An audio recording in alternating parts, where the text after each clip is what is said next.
What's the meaning of Hasidism?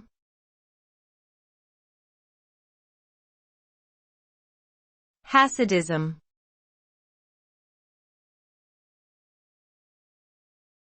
Hasidism.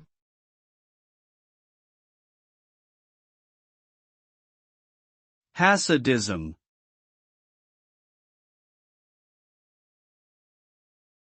Hasidism.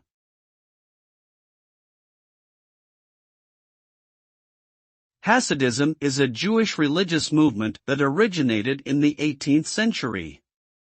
It emphasizes spirituality, prayer, and the relationship between God and the individual.